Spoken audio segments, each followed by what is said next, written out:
નમસ્તે વિદ્યાર્થી મિત્રો, સ્વાગત છે તમારું આપણે યુટ્યુબ ચેનલ ધ એજ્યુકેશન યુથમાં। આજે હું તમને ગણિતના મોસ્ટ આઈએમપી પ્રમેય આપીશ, તો આ પ્રમેય ખાસ કરીને જજો। તમને ખબર જ હશે આઈએમપી, પણ તમને યાદ કરાવી દી કે આઈએમપી મોસ્ટ આઈએમપી પ્રશ્ન છે, તેથી તેને જરૂર કરીને જજો।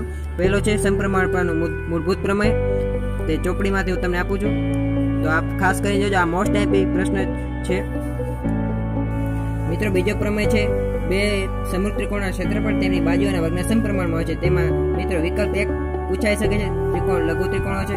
તેમાં વિકલ્પ 2 છે કાટકોણ ત્રિકોણ છે, તે નહીં પૂછાય, પરંતુ ત્રિકોણ ગુરુકોણ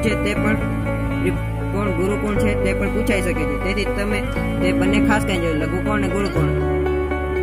મિત્રો ત્રીજો પ્રમેય છે જે મોસ્ટ આઈએમપી છે, પાયથાગોરસનો પ્રમેય। તે પણ ઘણી વખતે પૂછાય છે અને આ વખતે પણ પૂછવાની શક્યતા છે। મિત્રો ચોથો આઈએમપી છે પાયથાગોરસનો પ્રતિબંધ, તે પણ ઘણી વખતે પૂછાશે, તે તેને જોઈને જજો, મોસ્ટ આઈએમપી પણ છે આ।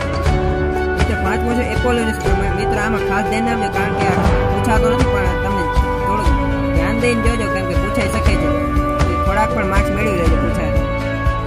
મિત્રો છઠ્ઠો આઈએમપી પ્રમેય છે વર્તુળનો સ્પર્શક એ સ્પર્શ બિંદુમાંથી પસાર થતી ત્રિજ્યા અને તે સમતલમાં લંબ છે। મિત્રો આ પણ મોસ્ટ આઈએમપી પ્રશ્ન છે, આ ઘણી વખત પૂછાય, તેથી તેને જરૂર કરીને જજો।